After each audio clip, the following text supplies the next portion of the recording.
but Lovecraft gave me a focus, and I wrote 5 or 6 stories with absolutely no purpose other than to give myself some of the pleasure that the originals had given me, and no eye at all to submitting them to a publisher. It was only when a correspondent, a fellow fan and fellow member of the British Science Fiction Association, who also read Weird Tales magazine back in those days. Few of us did. From the online the postal library, suggested to me that I should submit them to August Derleth at Arkham House, purely to see whether Derleth thought they were any good. That I sent them out, and Derleth sent me back. Well, actually, first of all, I queried Derleth in a letter, who duly said that he needed to see them because the material was in copyright, and I couldn't do anything with them without Arkham House's say so. And even then, I sent them purely to see whether he thought they were any good. What was my astonishment and delight, at the age of 15, to receive a letter back from him saying that they needed a considerable amount of work, which most certainly they did, but he felt that if I were to do editorial work on them and write more along similar lines, that this might be a potential Arkham House book. A year later, he published my first imitation Lovecraft story, which he edited heavily with my say so. And 2 years later, when I was 18, he published my first published book, which he didn't edit, apart from taking a few, I think half a dozen words maximum were what he changed or deleted. And so there we have it, really. And what strikes me now strongly in retrospect, although it wasn't so apparent to me at the time, was that in the course of that book, I first of all worked through some of the Lovecraftian modes. So there was the very sober documentary mode of some of his later work, and also the more florid mode of things like The Outsider, and also, if you like, the kind of cosmic visionary mode of At the Mountains of Madness. And I did stories that were testing these in my own terms. Now, Lord knows, none of the things that I did were remotely comparable to his achievement, but I did seem to be trying out different forms, just as Lovecraft did throughout his career. That one of the extraordinary things about Lovecraft is that he tried so many different forms of the weird tales in search for the perfect one. It's also, I think, crucial to say that his modulation of prose is very considerably more careful and more various in his best work, which is a lot of his work, than the sort of parody notion of Lovecraft's style would suggest. Even not merely how his detractors see his writing, but even some of his admirers. And the other thing I think which is exemplary about Lovecraft is his sense of structure in the best stories. The structure is extraordinarily intricate, very careful in terms of building up allusions, gradual hints, and up to a climactic revelation, or in the case of something like the Dunwich Horror, more than one. And of course, there's this sense of the cosmic in many of his best tales, although again, not all. The Rats in the Walls is particularly cosmic. It's much more subterranean and all the more powerful for it. But in the best of his work, I think there's this sense of reaching for awesomeness, which I think he felt he never did achieve. Rather, as Arthur Machen said, that he dreamed in fire but worked in clay. Well, I guess that's true of all of us in this field, but we try to scale the heights, and sometimes the attempts achieve enough to make the effort worthwhile.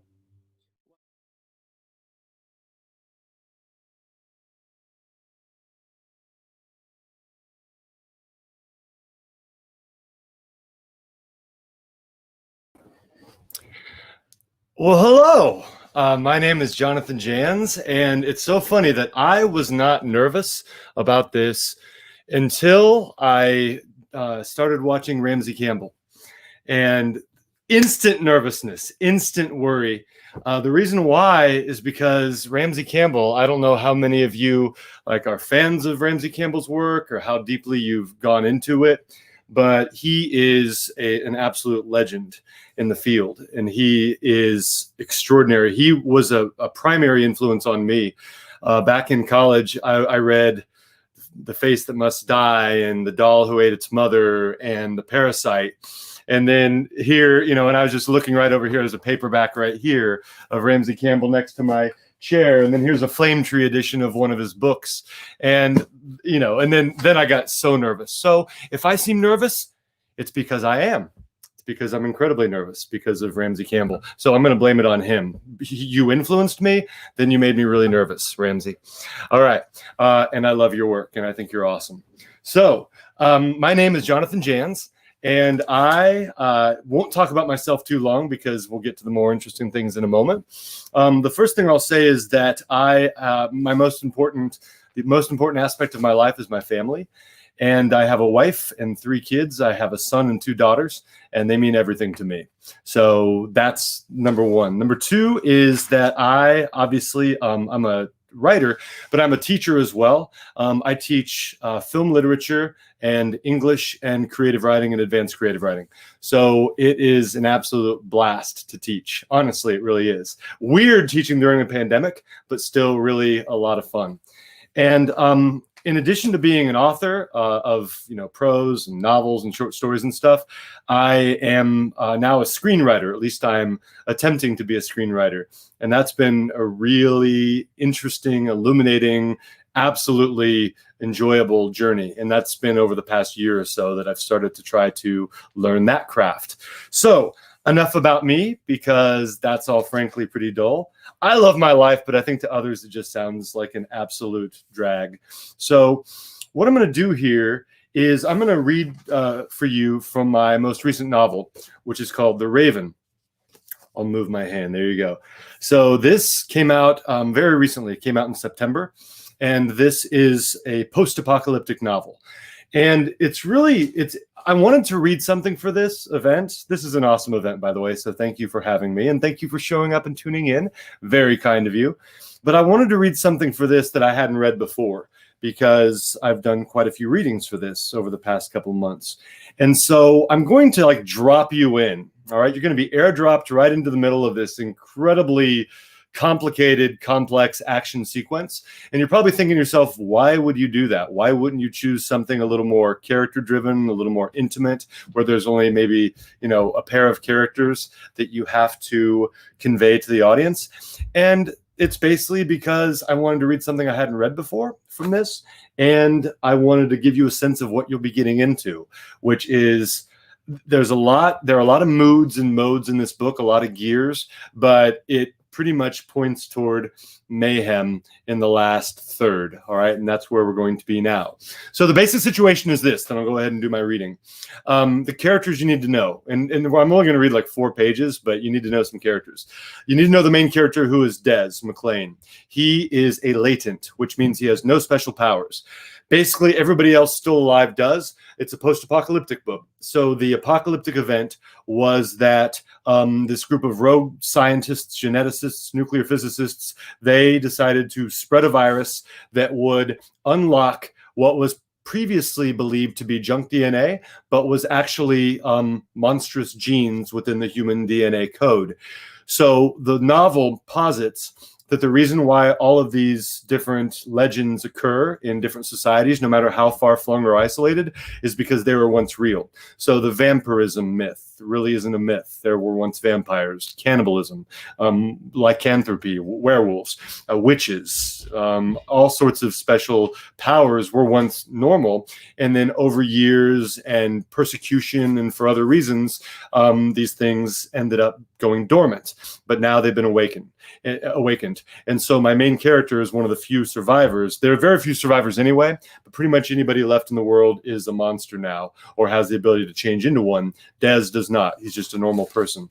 A couple other characters you need to know, then we'll get rolling, I promise. There's a character named the Hound.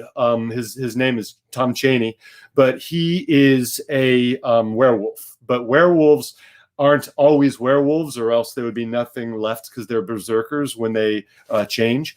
But they each have a specific trigger. Some of them, for some of them, it's sorrow. For some of them, it's rage. Tom's got another, which you're going to see in a moment. And well, actually, it's kind of started. His trigger is lust. And he and Des, by the way, in the scene, pretty important detail, where the main climax takes place. It's a converted Baptist church that's been turned into this bar, kind of like an Old West saloon.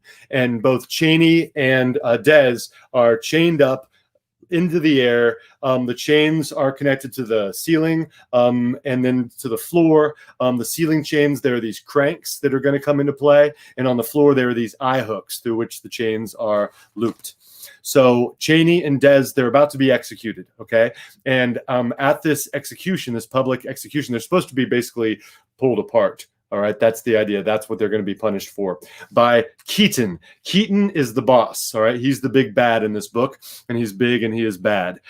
He's not changed yet, but he's going to change soon into whatever he's going to change into. But he's awful, all right? He's been compared by some readers to like Negan from Walking Dead, the guy with the barbed wire bat, Lucille, whatever it's called.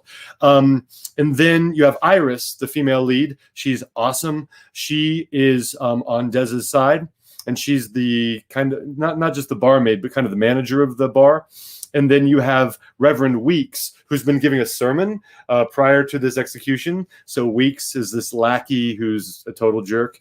And then you have two kind of henchmen in Badler and Hernandez. They're going to be in the scene. And then there's one more, yet another character named Caleb. He'll be introduced in this scene too. So without further ado, here's what's happening. There's parallel action. In one place, Des and Cheney are getting pulled apart. Cheney's starting to change into a werewolf as that's happening. And then down below, Iris is trying to prevent their deaths by stopping the cranking, which is being done by the henchmen. All right, so there we go. So involved, so much. Why did I choose it? Because I did. Let's go ahead. The Raven, chapter 24. The title is called Shooter, Monster, Beast. Let me get a sip of water, and we will roll. I got part of that into my mouth. Successful. Spin that doggone crank, Keaton shouted. He doesn't say doggone, but I'm going to censor myself a little bit because I'm a teacher.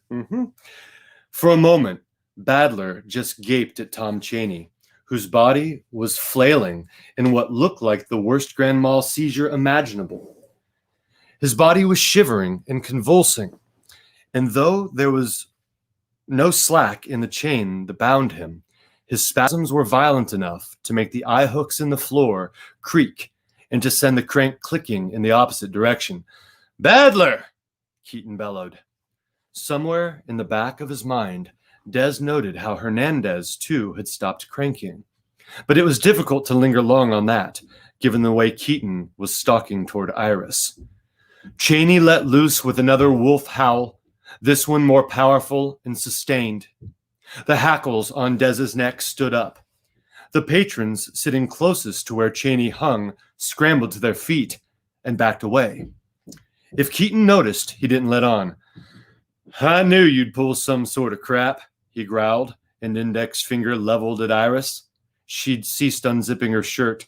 She just does that a little bit to trigger Cheney's change. Okay, so it's not like she... Anyway, you get the point.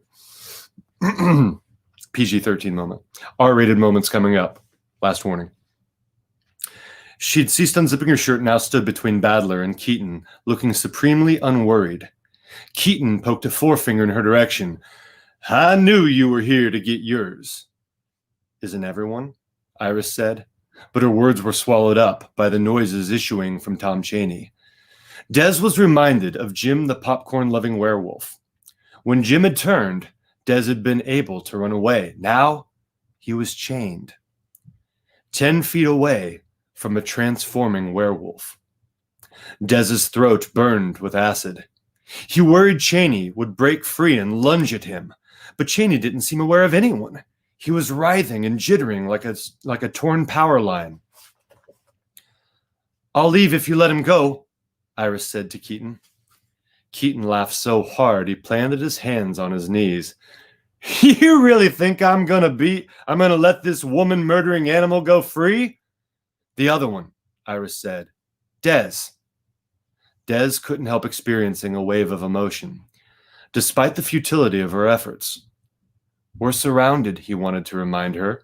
Keaton, Hernandez, Badler, Crosby, Gaddis, Wazinski, the farm boys, Bernadette, and too many other fear-twisted fiends who didn't care a whit whether Des and Iris died horrible deaths. Beneath that, the thought arose. Susan. Was she really dead? Exsanguinated and left for the crows and feral dogs to squabble over? Keaton's voice was flat. Badler, Hernandez, turn those doggone cranks or I swear to God I'll have your heads on the wall by night's end, he whirled. And where the hell are you going? All heads turned toward the rear corner door, the one through which Des had left and re-entered on his trip to Keaton's house. Weeks was 3 feet from the threshold, shoulders hunched, a parody of a child caught sneaking away. Keaton made a reproving click with his teeth and tongue. Running away at the first sign of trouble, Pastor Weeks. Maybe I was wrong to protect you. Weeks was wild-eyed, contrite. You didn't make a mistake, Mr. Keaton. Besides, you know what I can do. You know how my abilities come in handy. Crap, Keaton said, grinning. Of course I do, Pastor Weeks, which is why I need your prissy butt over here. Weeks drew back, his bespectacled eyes shifting to Cheney's writhing form, which was now so hairy he looked as much beast as man. Now! Keaton bellowed. Weeks jumped and began heel-toeing it across the bar toward Cheney. Despite the pounding of his heart, Des watched with interest as Weeks bustled around to stand before Cheney. That won't help, Lefebvre called. He's the doorman. Des glanced over and was surprised to find Lefebvre and Bernadette with guns still drawn and aimed at one another. A standoff, a mere sideshow in the swirling maelstrom of rage. Go on, Keaton said to Weeks. There was something hungry, almost salacious in his gaze. Don't touch me, Iris snapped. Des saw she'd drawn a gun as well, had it trained on the farm boy's face. Des struggled for the name, then retrieved it. Caleb, the farm boy, had been called. The other one was named Aaron. Had Iris killed Aaron in the back room, or merely incapacitated him? Did it freaking matter? Look at me, Tom, Weeks said. Cheney's body had gone limp in the handcuffs. His head was bowed as though he were snoozing. But goodness was he hairy, like an underfed bear strung up in chains. Crank it, Badler, Keaton said. Wake the dumb son of a gun up. Let go of it, Iris said, her gun shifting toward Badler. You like me too much to shoot me, Badler said and grinned at her. Look at me, Tom, Weeks repeated. Des noticed a fundamental change in Weeks's face. Gone was the prim smile that had been stamped on the doughy features throughout his misguided sermon. In its place was a shifty, half-mad leer reminiscent of an old movie Des's dad had shown him when he was a kid, a John Barrymore film that had scared the living crap out of him. Svengali. A gunshot shattered the near silence of the bar. Badler stumbled away from the crank, teeth bared and a hand pinned against his stomach. Des hoped at first Iris had gut-shot him, but as Badler swayed sideways to lean against a post, Des spotted the wound in the middle of Badler's hand. Iris was a heck of a shot, Des decided. You effing... Bunch of bad words, Badler muttered. He was bent over, a hand clamped over his bleeding one to staunch the blood flow. You're done, Keaton said to Iris. Caleb, take over the crank. And you four, yes, the four of you, Keaton nodded at the men at a table near the crank and the bleeding Badler. You four disarm Iris. If she shoots Caleb, butcher the treasonous woman. He doesn't say woman, but whatever. Amazingly, Iris grinned. She trained the gun on Caleb's face. Caleb, who'd been reaching for the crank, glanced at Keaton irresolutely. The change is reversing, Tom, Weeks said, his voice smooth as satin. The tension is leaving your muscles. Des stared at Weeks's glittering eyes and thought, mesmerist. He understood immediately how useful it might be. You could hypnotize someone to gain useful information. You could plant a suggestion in a subject's mind, compel him to do your bidding. Even reverse a lycanthropic transformation. Crank it, Keaton demanded. Iris's gun never wavered from Caleb's young face. From her distance, a mere 10 feet, there was no chance of her missing. Maybe Keaton's plan was to sacrifice his henchman until Iris ran out of ammunition. Des wouldn't put it past the heartless bastard. Caleb glanced from Iris to the crank, from Keaton to Iris. You know I'll do it, Iris said. All of you, shouted Badler, who was still doubled over. All of you, rush her! The quartet of men he was addressing exchanged glances, and in a few more seconds, maybe one of them would have done as Badler had bidden. But every face in the Four Winds bar turned toward Tom Chaney then, who'd stirred enough to let everyone know he was still alive. Yes, Tom, Weeks purred. Your limbs are relaxing, your toes unclenching. Let the night breeze wash over you. Let the cool air in. To Des, who was rimed with sweat from the sweltering heat of the bar, this sounded as absurd as anything had all evening. Still, it appeared to have an effect on Tom, who hung limply from the chains. The hair covering his body, not retreating into his skin, but certainly no longer sprouting in wiry tufts. Look at me, Caleb, Keaton said. And though Keaton's voice remained level, to Des he'd never appeared so menacing.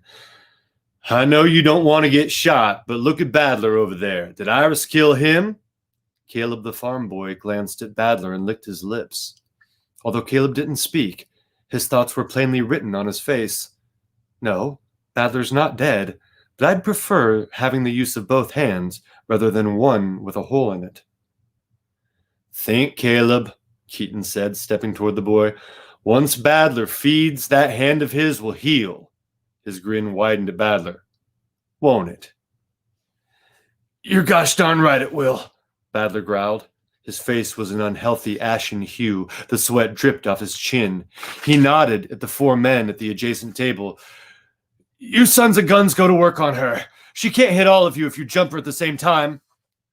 But Des scarcely heard this last. He'd glanced at Chaney, whose brow was furrowed and whose eyelids were twitching as though in the thrall of some grisly nightmare. Look at me, Tom, Weeks said. I can take away the pain. Look at me. Chaney opened his eyes and looked at Weeks. Chaney's eyes glowed a lambent yellow. Weeks's face went slack. He recoiled. Chaney opened his fanged mouth and roared. The noise vibrated Dez's eardrums. Chaney raised his head, arched his back, and before anyone realized what was happening, he wrenched his upper body down and his knees up, and though the chains didn't split in half, they did rip the eye hooks loose from the ceiling joists. The heavy steel pulleys and the chains plummeted toward Chaney, who hit the ground first, his feet landing with inhuman grace. A split second before the heavy pulleys would have crashed down on Chaney's head, the werewolf lunged forward. Weeks saw him coming, but was too slow to move, too slow even to raise his hands before Chaney crashed down on him and buried his maw in Weeks's pasty throat. The Four Winds bar erupted in screaming patrons and overturned chairs. Many took cover behind tables or pillars. Bar the door! Keaton shouted. Bar the stinking door! All right. And that's where we're going to stop. So that is before, I mean, the cliche is all heck breaks loose, but it does. Yeah. So there you go. That's the Raven. And I am now just going to share a few thoughts, and then I think we're going to have a Q&A. So anyway, before I let this go forever, or not forever, I hope it's not forever.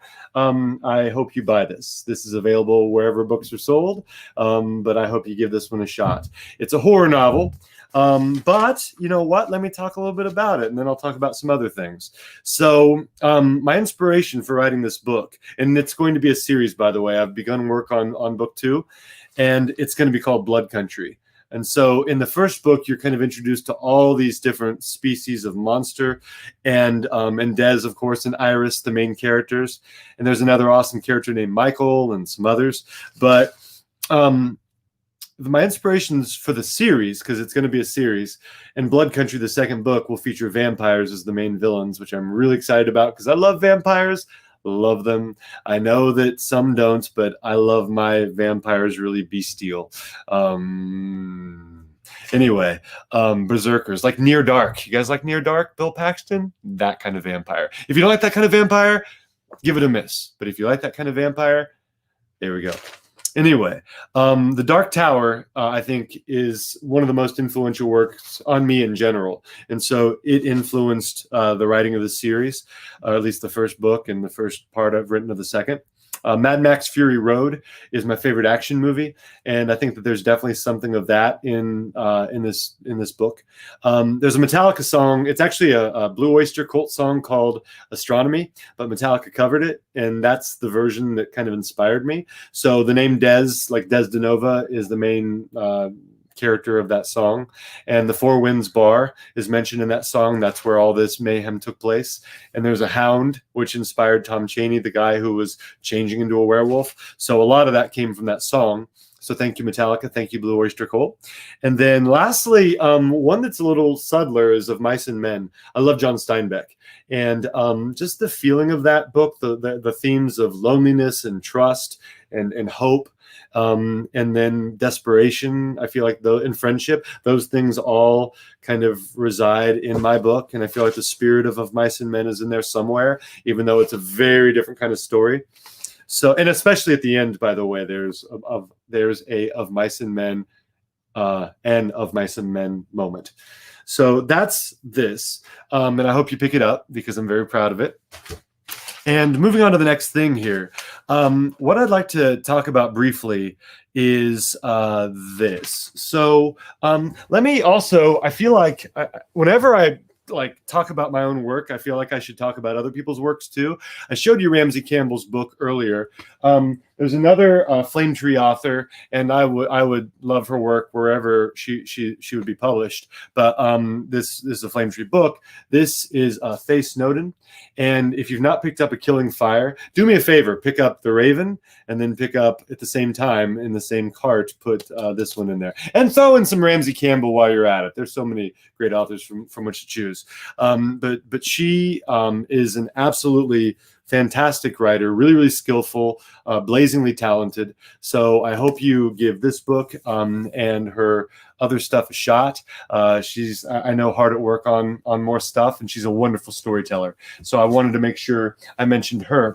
So a few other things here. We'll go to the Q&A in a moment here. But before we do, okay, so this sounds cheesy, but it's something that's been on my mind for a while here. This is how I dress for school, by the way, and I'm really hot right now. Like the temperature in here is really hot, but I'll just kind of, if I start sweating, you'll know why, because I'm wearing too many clothes for my basement. And this is my basement, by the way. Welcome to my basement. That sounded creepy.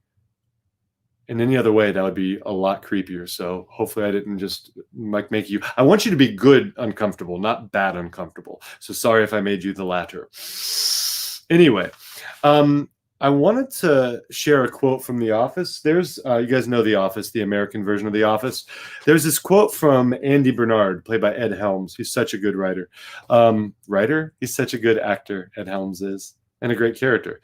But what I wanted to bring up is there's this line, I think it might be in the last episode of The Office, the season or the series finale. He says, "I wish there was some way to know that you're in the good old days while they're still going on." And I would like to just share this thought. And of course, he's talking about like life in general. And I'm not going to go too far down that road because I'll get sentimental and start bawling uncontrollably because I'll think of my wife and kids, whom I love just above anything. But I feel like in horror, in our genre, they're happening now. But the cool thing is that when he says that very wistfully, right? Like the good old days are over. And of course, the series, The Office, was coming to an end at the time. But these don't have to come to an end, and I don't think that they're going to anytime soon. And we can all have different opinions on this. Some people feel like, everything, because this has been a rough year. It's been a rough year on everybody. So I'm not meaning to sound like cheerful and Pollyannish or anything like that. It's been the toughest year of my life. I lost my grandpa recently, and I think some of you who follow me know that. And even without the pandemic, it's been a really, really rough year. But then you add that to it, and obviously there's suffering everywhere. So I'm not at all diminishing the suffering that people are feeling. But I do want to talk about the horror genre, because I think that what's happening is there's several factors at work here that make this and the future the good old days. All right. The first thing is that you are getting more diversity than ever in horror. And the fact is, we're not even close to where we need to be. We are a long way away from where we need to be. We have so much more work to do than we've already done. But horror, just like most areas of publishing, hasn't always been as diverse as it should be, not even close. But we're starting to see more of an effort toward that. And that will only, and I would also say, if that sounds, if you're one of those at home grumbling, oh, politically correct and all that crap, sorry, but you're kind of part of the problem. All right. Because you should all want it. You should all want diversity in this field. In any field, you should want diversity. All right. But what happens is, if you just have one demographic, one group, one race, one whatever it is represented, then you're missing out on so many experiences and so many stories and so many amazing voices. So we're finally starting to see, publishing at large. I mean, I'm not saying it's brand new, but I think the effort now is greater than before to start to capture other voices than, those of white men. And I think that that's really, really amazing and positive. And it's something that we should all be excited about, and something we should all champion. And further than that, or in addition to that, the fact that it's becoming more diverse, I think what we're also seeing is different generations, different age groups. Okay. Just for an example here, and this speaks to my third point too. There's a writer named Max Booth. He's a writer, a publisher, Max Booth III, I think he's officially called. But he is one of his novellas just got made into a movie last week. It wrapped a week from today, a week ago. And he's like in his 20s, which is just absurd and really, really cool. Okay. So you've got writers in their 20s doing awesome things. You've got writers in their 30s just rocking it, having success, before most people do, which is, again, really cool and speaks to their talent and their ability. And then you have writers in their 40s, like me, and so many of my peers are in their 40s and 50s, who are just killing it, just doing so many amazing things, guys. If you just go by 2020 alone, there's so many amazing books being published this year, all right, that have been published so far this year.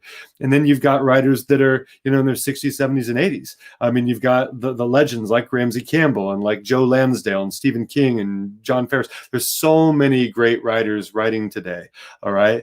And so Clive Barker is back at it, right? He's back. Not that he was ever totally gone, but it's so exciting to have Clive Barker creating new work. So I just think that this is a time of positive revolution.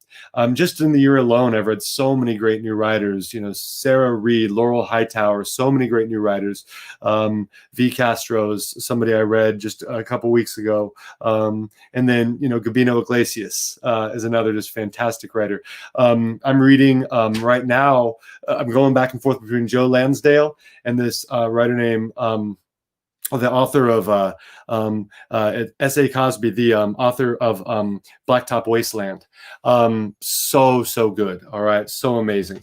So I just, and that's crime, I realize, but I feel, here's the cool thing about horror. I feel like horror, people try to reduce it, right, and box it into this little blood splatter on the wall, okay, that it's just like torture porn. That's all horror is. I think horror spreads its tendrils out to all these other areas. Joe Lansdale writes a lot more than just horror, but I think some of his stuff has horror in it. All right, and Blacktop Wasteland isn't a horror novel at all, but it has elements of our genre in it. Okay, there's this cross-pollination that happens. So I just think it's an amazing time to be reading horror. It's an amazing time to be writing it. It's an amazing time to be consuming it in movies and TV. So the point I'm getting to is, folks, these are the good old days, and they're here to stay, in my opinion. All right, guys like Brian Keene, they're not going anywhere. All right, like Josh Mallerman, they're not going anywhere. All right, they're just going to keep producing new work. So I think it's really exciting, and I hope you're as excited as I am. So let's go ahead now and have a Q&A, and I was supposed to be done with my other part earlier, but it looks like I still have about 9 or 10 minutes for my Q&A. But I had to talk about how amazing horror is right now because there's so much happening. All right, so let's go ahead here and get rolling. So let's have the first one here. All right. I'm looking for the questions. If you have any questions, feel free to ask them. All right. There's so many things that people are. They're great comments. I love it. All right, so let's get to some questions, and I'll share a few now. Okay, so the first question I have is from Janine, who rocks. Is there an aspect of horror that is off limits, something personal or just beyond your boundaries? Okay, and so for that one, I would say that. Okay, in theory, no. In theory, there's nothing off limits, okay? In theory.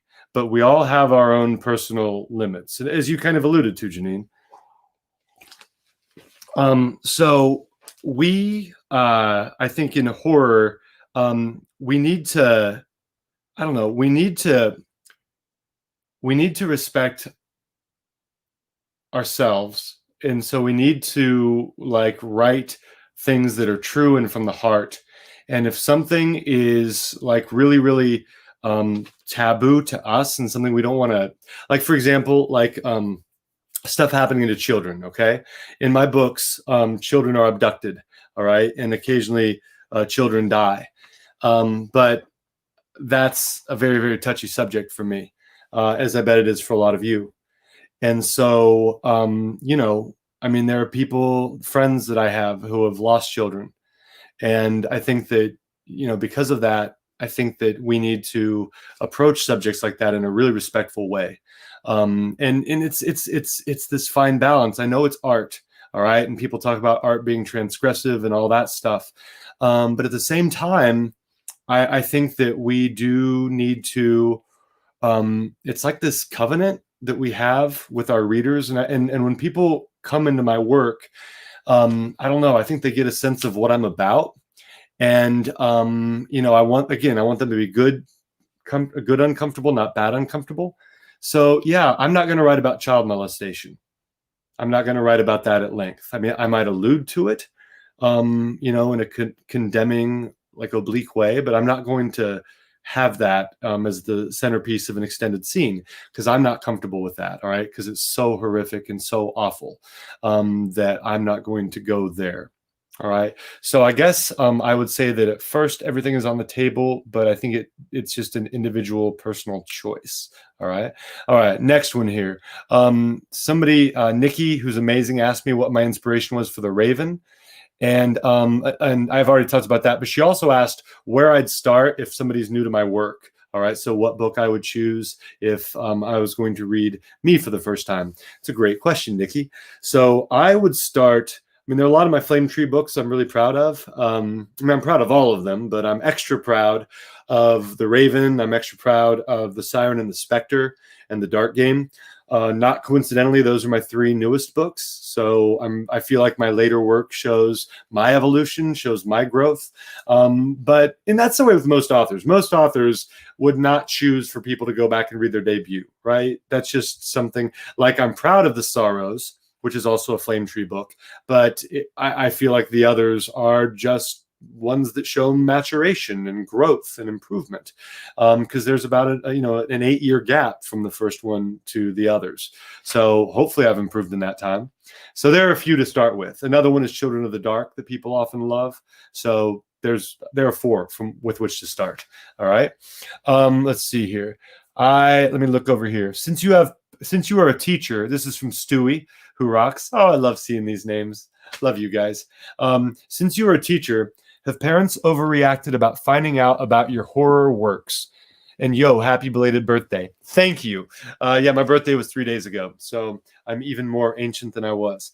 So as far as parents of my students, they are why I have a pen name. My pen name is Jonathan Janz, and Jonathan is actually my legal first name. All right. And I go by my middle name. And then Janz is not my legal name. That's the name of my grandparents, and they helped raise me, and it's my mother's maiden name, and she obviously raised me. So it's to honor my mom. It's to honor my grandma and grandpa. So that's the origin of my pen name. But I was terrified when I first started writing about the reaction, not of my students mainly, but of the parents of my students. I was just so afraid that I was going to get some, really, really off-kilter parent who would just, conflate the artist and the art and think that I'm some sicko or whatever and not trust me with their kids. And thankfully, that's never happened, not once. In fact, the only reactions I've had from parents, it's a gamut, it's a spectrum, but it's like the worst is just indifference. It's like, oh, you're a writer. Another one of those. Right? Occasionally, I guess you get the apologetic, oh, I'm sorry. I didn't know. But more often what you get is, you're a writer? Cool. What do you write? And then I'll say, horror. And they will kind of blink and like do a double take and like see me anew. And usually not edge away in terror. Usually ask me follow-up questions. So the reaction is almost uniformly positive, like 80% positive, 10% indifferent, 10% pitying. Great question, Stewie. All right, another question here. Let's see here. You guys are so nice in your comments. That is so appreciated. Wait, did Brian? Oh yeah, somebody mentioned Brian Keene on there. That was nice. All right. Let's see here. All right. Let's see. Okay, so I'm going to go over here really fast and go to my next question. So have any of your students read your novels? And if so, what was their feedback? That was from Millie. Millie, you are my Twitter buddy. Love you. All right. So Millie, great question. The weirdest thing happened. A lot of my students now know that I'm a writer. All right. And a lot of them follow me on Instagram and other places. And that's kind of cool because I never talk about it. I never talk about my pen name in class. I talk about my writing because it's applicable. Honestly, I'm an author. I teach English, okay? So I apply all these grammatical lessons we're learning and all these literary things we're studying. I am a creative writing and advanced creative writing teacher. So yeah, pretty direct correlation. I write screenplays, okay? And I teach film lit. So it's gonna come up. So I talk about being a writer, but I never, not once in my career have I ever mentioned my pen name to any student before the student graduates. That's my policy, okay? I keep them separate now. Not secret, but I keep them separate. And then when they graduate, I tell them my pen name if they ask. But a lot of them find out anyway, because you can find out anybody about anything now. But the coolest thing, okay, a couple of things that are cool. One thing that's cool is that students will sometimes be reading one of my books, and then I'll like walk by, like, because we have independent reading time, because I think that's important to actually let kids read what they want to read. What a concept! Letting people choose what they want to read. Oh my goodness! So I let them read something other than the curriculum sometimes because I think that matters. And so occasionally I'll be walking by and there'll be like Children of the Dark, right? Or something else that I've written, The Nightmare Girl or something else. And they'll look up at me and they'll kind of smile, or I'll smile. And a couple times I've had students like high schoolers, like juniors and seniors, they'll say, this is a good book, Mr. Schaefer. Have you read it? I'm like, oh, I'm not sure. I'll have to look at that title and like see if it rings any bells. And it's like, yeah. It's fun.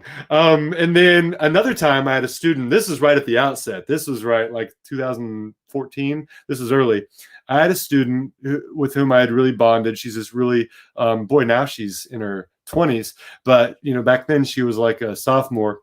And she was in her like study hall. It was a small study hall. So like six students and and like one teacher.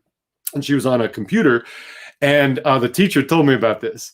And the teacher said that this young woman goes, whoa, wait, no, wait, no way. And she's like freaking out. And the teacher's like, okay, what happened? And the student's like, I'm reading this book, House of Skin. Did my English teacher write that? That looks like Mr. Me.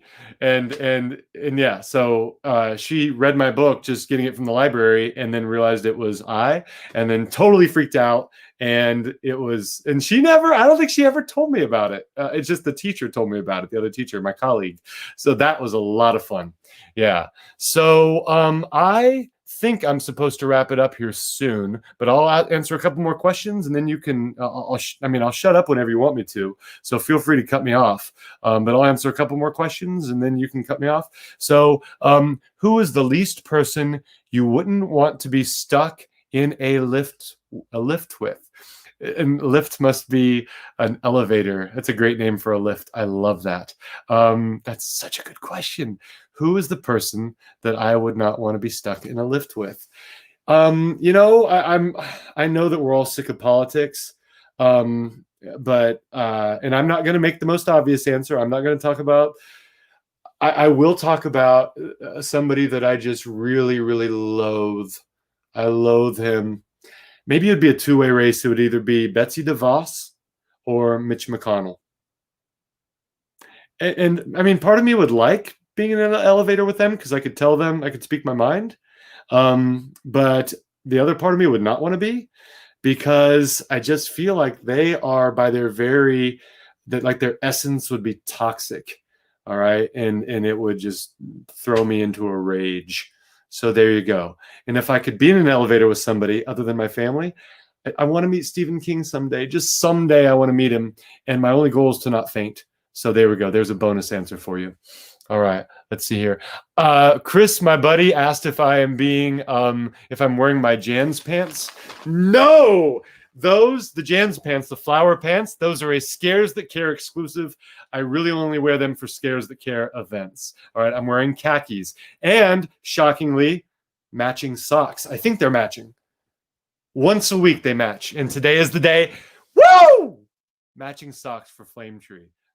Amazing, right? Okay, let's see here. I'm still kind of waiting for you guys to throw me out, and I don't want to be thrown out. I love answering questions, so I'll stay and then throw me out when you're ready. All right, let me look here. All right, I have people asking about commenting on pants. This is so much fun. I feel like I'm with pals. I totally agree with social distancing and masks and all that stuff. Please wear your mask. Please wear your mask. The sooner you wear your masks, we can all be together again, please. But, you know, like you guys, a lot of you, I miss each other. I miss you guys so much. So this is nice.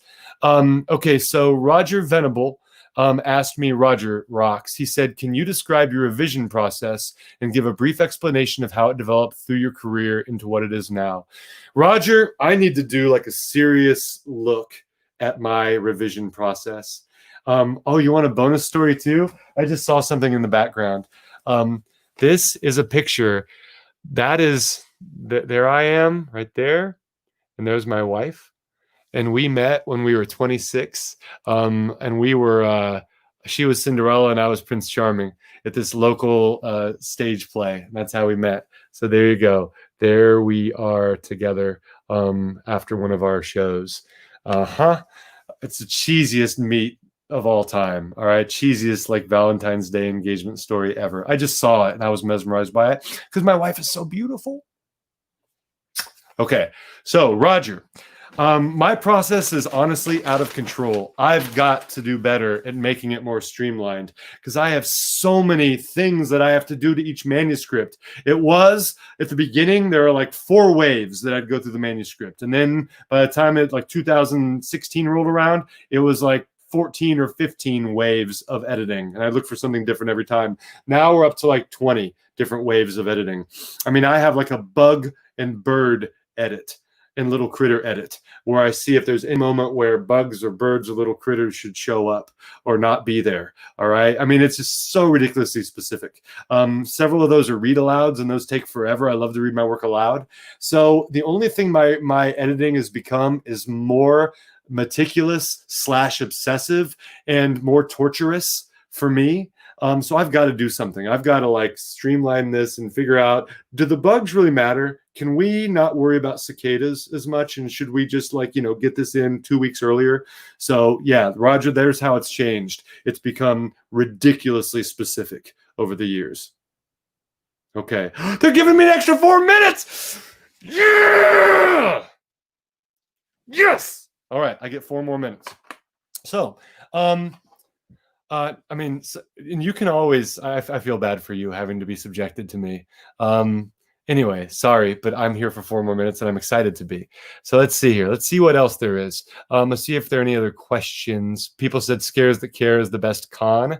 Valerie said that. Valerie, Scares That Care is extraordinary. It is amazing. I love it so much. Ben asks me, hey, Janz, do you have any favorite advice you could give your creative writing class that could be applicable to new writers of all ages? So funny.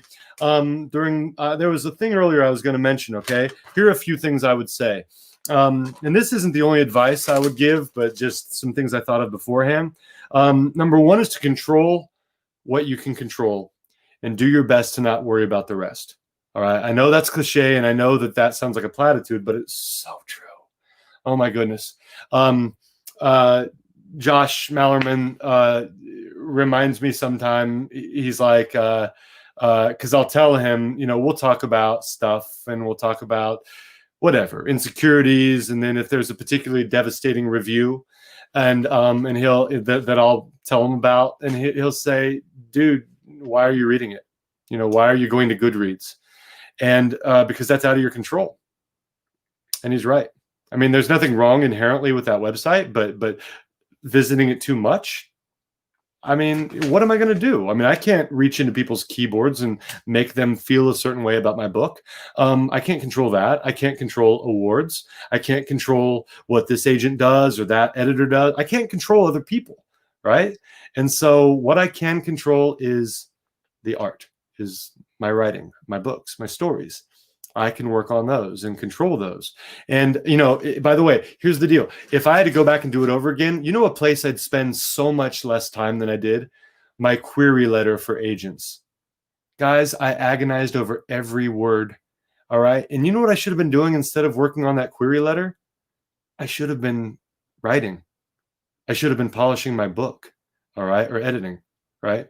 So I would just say, worry more about what you can control, worry about the art, read more, read and study great writers. OK, I mean, right over here, Dandelion Wine, one of my favorite books. All right. Study that, study some Bradbury, and don't worry about, making sure every letter. Yeah, you want your letter to be good, but don't let that trip you up. Don't become obsessive about things that in the final analysis, the agent or the editor is either going to like your work or not. All right. They're not going to like that you used, or that you won your, some 4th grade writing contest, or that, they're not going to care as much about that, or that you had some witticism in your letter. They care about the writing. All right. And then a couple other pieces of advice really fast, because this is a really good question. I think, you know what? Okay. So, and this sounds stupid, I realize, but I think that we as writers, we're fed some lies about what writing should look like, what the lifestyle should look like. We're kind of taught through like the romanticized versions, getting drunk and drugs and like going from partner to partner. That's the rock star lifestyle. That's what writers should try to embrace and nurture. No. I mean, you do what you do you do what you want to do. For me, you know what sexy is? Stability. That's sexy. You know what else is being good to your loved ones, being good to the people around you, investing in them rather than the next person or the next thing. Okay. So I would just tell you that having a sound foundation in your life really beats not, really beats all those things that are supposedly glamorous. Because I believe in the end, I think those things aren't very fulfilling. I think what is loving your loved ones and being loved by them. So cheesy thought, but a thought I believe. So there you go. I think that they're about to cut me off. Are you guys ready to cut me off? I was told like 60 seconds. That was great. Need to finish though. Thank you. Okay. So should I stop my cam? Is that what I do here? All right. I think I leave studio. No, I don't leave studio. They told me and I totally forgot. I'm so sorry. That was great. Need to finish though. Thanks. Type in what I'm supposed to do and then I'll get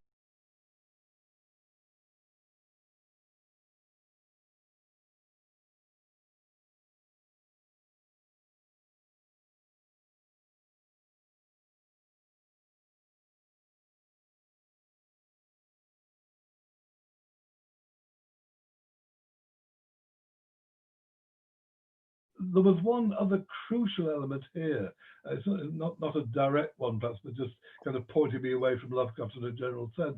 I mean, I finished what became the published version of that first book just before I turned 17, actually, and at that almost at that precise moment, or not that precise moment, but very very shortly afterwards, just before I turned 17, I bought a copy of Nabokov's Lolita.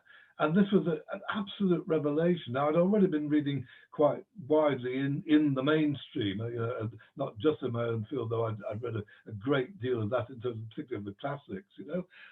But Lolita was an absolute revelation to me in terms of what you could do with language and how you could approach a subject obliquely and in a highly unexpected way, not least the extraordinary dark comedy of that novel, which is only which somehow only underlines its seriousness, and all that just opened so many doors for me as a writer that I wanted to try every route that it suggested I should follow. And so just really around my 17th birthday, I wrote what was still effectively a Lovecraftian story, a story called The Stone on the Island, but it was using the office in which I then worked.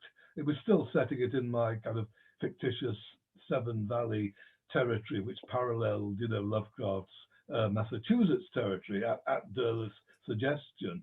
But the kind of mundane realism of the background was much more me than it was Lovecraft.